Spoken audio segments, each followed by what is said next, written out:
Fala galerinha, tudo bem com vocês? Se os fidioglottas existissem na vida real, será que eles conseguiriam mesmo falar com as serpentes?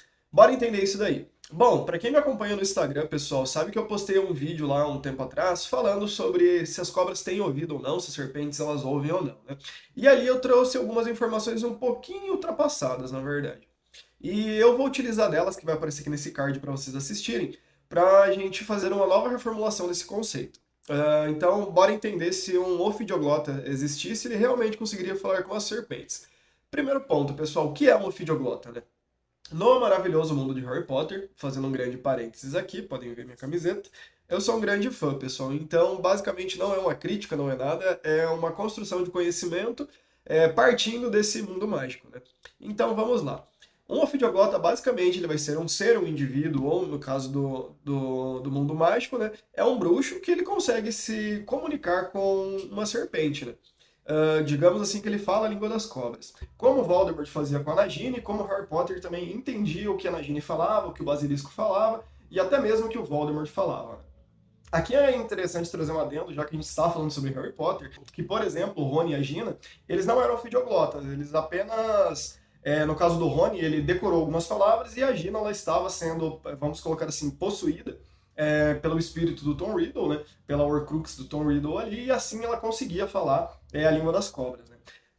Então, o ofidioglota, basicamente, ele vai ter uma linhagem sanguínea, vai ser passado de descendente para descendente, é impossível você se tornar um ofidioglota, você vai ter essa língua materna, vamos dizer assim, materna-paterna, vindo da sua hereditariedade sanguínea, certo, pessoal? Então, basicamente, um ofidioglota consegue falar com serpentes. Tá, Eduardo, mas que coisa estranha duas espécies conseguirem se comunicar, né? Bom, primeiramente a gente está falando do mundo mágico de Harry Potter, né? Mas, entretanto, já vou deixar esse parênteses aberto aqui, porque mais além eu quero falar um pouco a respeito de interações entre espécies diferentes e de comunicação entre espécies diferentes, pessoal. Mas vamos lá então entender agora. Uma serpente conseguiria escutar um humano ou um ofidioglota se eles falassem a mesma língua, vamos dizer assim? A resposta é sim e depende. Por quê? Até o momento de gravar esse vídeo, tinha alguns artigos que eu li, estava trabalhando, onde falava que as serpentes elas são quase surdas. Por que isso? Que elas captam uma frequência muito baixa. Então elas acabam utilizando da vibração do solo, da vibração do substrato onde elas se encontram, né? Por exemplo, se esse substrato é uma árvore, é solo ou o quê, e ele vibrar, ela vai conseguir interpretar essas vibrações e transformá-las ali em som, vamos dizer assim, em sensações. Vamos usar essa palavra em vez de som, sensações. E conseguir perceber o mundo dessa forma, né? Além também que ela consegue perceber o mundo através dos receptores químicos que ela tem, né? Na língua, enfim, em outras partes do corpo, que ela consegue sentir o ambiente quimicamente falando, vamos falar assim. Outro fator também é que ela consegue perceber muito através da temperatura, tá, pessoal? Mas voltando aqui para a audição. Então, esses artigos eles traziam que as serpentes elas escutavam muito pouco, quase nada. Então, é vamos dizer assim, um debate entre cientistas, onde uns ficavam a favor que serpentes conseguem escutar, talvez de maneira defasada ou até às vezes de maneira um pouco mais eficiente, outros já diziam que elas são quase surdas e são quase e escutam resquícios de som, vamos colocar assim.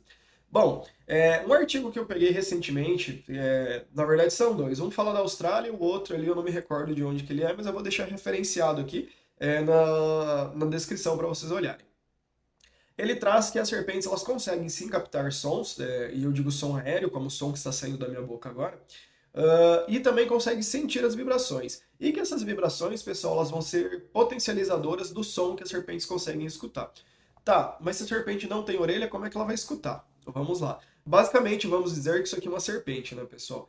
Aqui a gente vai ter a cabeça do animal, né? Aqui a gente vai ter a mandíbula dele, e aqui da mandíbula, pessoal, vai ter um osso chamado de quadrate bone. Meu inglês é péssimo, mas é osso quadrado. E esse osso quadrado ele vai estar ligado numa estrutura chamada de columela. E essa columela é quem vai levar o som e as vibrações até um ouvido interno das serpentes. Como as serpentes, na evolução dela, elas não vocalizam, elas não precisam do aparelho vocal, vamos dizer assim, para se comunicar, elas não evoluíram tanto a escuta quanto a fala, pessoal, mas elas conseguem sim perceber baixas frequências. Um exemplo que eu gosto de trazer aqui é que a nossa voz, por exemplo, elas conseguem perceber de alguma forma e em alguma frequência. porque a nossa fala está numa frequência similar ao que as serpentes conseguem escutar. Mas frequências superiores, como o canto de uma ave, por exemplo, ela já não vai conseguir escutar, pessoal. Aí entra um adendo e um grande parênteses. Eu não sei dizer para vocês qual seria a qualidade desse som que chega para as serpentes. Por isso que, de certo modo, eu estava utilizando nos vídeos anteriores o termo quase surdas ou audição, resquícios de som, né? Resquícios de audição. Porque realmente não dá para dizer como elas conseguem interpretar e qual é a qualidade desse som. Porém, esse estudo que eu mencionei para vocês, eles fizeram uma comparação com espécies diferentes, onde elas conseguiam isolar essas espécies em um local, né? E soltavam o som numa frequência que ela consegue escutar para ver a reação desses animais. Claro que as serpentes elas se mostraram curiosas ou apreensivas para fugir, né? Então elas conseguiam escutar esse som e davam uma reação. Também foi analisado se esse som ele não gerava vibração no solo, pessoal, para eliminar a hipótese de que elas estavam sentindo a vibração do solo e não ouvindo o som, vamos colocar assim. Um adendo muito importante aqui, que é bom ressaltar, é que a vibração ela pode aumentar ou amplificar a quantidade de som ou a frequência de som, a amplitude da frequência de som que essas serpentes conseguem escutar. Então, vamos dizer assim, dar uma melhorada na audição dela. Então, pessoal, se ofidioglotas existissem de verdade, a resposta mais provável que a gente consegue dar é sim, eles conseguiriam falar com as serpentes, pela frequência que a nossa voz se encontra e pela frequência que as serpentes conseguem escutar. Agora, qual seria a qualidade desse som, eu já não consigo afirmar para vocês, e também não saberemos como seria a relação desses dois indivíduos, né? Outro ponto, pessoal, pegando um gancho lá do início que eu fiz, que eu falei que algumas espécies elas interagem de forma diferente, né? Ou seja, duas espécies diferentes conseguem se comunicar. Como, por exemplo, o Dumbledore entende os sereianos, consegue falar alguma coisa de sereiano, que é outra espécie deles, né, do mundo mágico, e também entende o Gurgudê, se eu não me engano, que é a língua, mas enfim. Na nossa vida real, a gente tem contextos que também acontecem esse tipo de interação entre espécies. Por quê, pessoal? Todos os animais eles têm uma forma de comunicação em algum nível. Por exemplo, nós, os seres humanos, nós nos comunicamos através da fala, através dos gestos, através do olhar, através da expressão. Tanto que quem pratica Libras, pessoal, quando você vai dar um oi, você faz um tudo bem, né? Tipo, a expressão do rosto é muito importante na Libras para eles conseguirem entender os sinais, né? Então a gente se expressa e a gente se comunica de mais de uma forma. E para os outros animais também não é diferente. Por exemplo, nós temos animais que se comunicam também por grunhidos, por barulhos, por vocalizações, por gestos, por contato, por feromônios, ou seja, por uma comunicação química, como as abelhas e as formigas, que elas deixam rastros químicos de feromônios para indicar caminhos, por exemplo, ou falar, no caso das abelhas, para elas fazerem um deslocamento de colmeia, que encontrarão uma nova colmeia, quando elas precisam fazer essa movimentação, né? Então são diversas formas de comunicação que os animais têm para fazer entre eles. Claro que algumas são mais complexas e outras são mais básicas, mas são formas de comunicação. Agora, não existe nenhuma forma de comunicação entre duas espécies diferentes? Existem diversas, pessoal. Uma, por exemplo, é o treinamento que nós fazemos com pets. Se você for ver, é uma forma de comunicação. Trabalhada em recompensa, com toda certeza. Você está ensinando um processo para o seu pet, onde, dá pata, sobe, senta, deita, dorme, não pode. Tudo isso através de um sistema de recompensa. E ele vai aprendendo a ser recompensado e a criar esses hábitos, a criar e aprender, né, vamos dizer assim, esses costumes, aprender esses truques, vamos colocar assim. Mas, pessoal, a gente tem um outro caso que foi muito estudado na ciência, entre duas espécies, pessoal. Vocês podem pesquisar no Google, por exemplo, o caso da gorila Coco, onde ela foi ensinada por uma pesquisadora de Stanford, pessoal, a falar as línguas de sinais.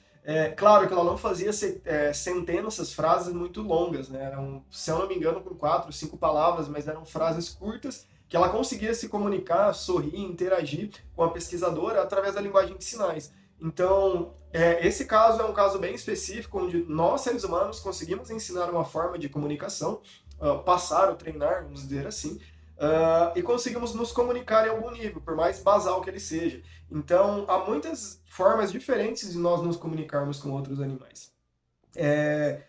Isso acontece bastante também quando a gente vê casos de seres humanos que salvaram animais.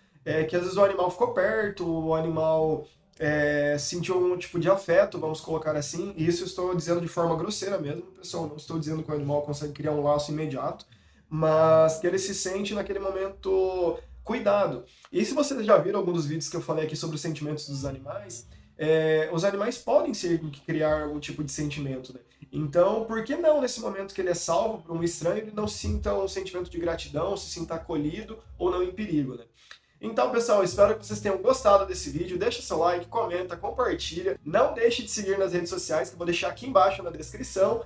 E também, pessoal, por favor, cliquem de novo aqui no card para vocês assistirem esse vídeo onde eu falo se as serpentes escutam ou não lá no Instagram. E segue lá no Instagram, porque lá, pessoal, eu comento do meu dia a dia e vocês têm um acompanhamento maior de como é a minha rotina e também de alguns projetos que eu estou fazendo. Então, pessoal, até a próxima e muito obrigado da sua atenção.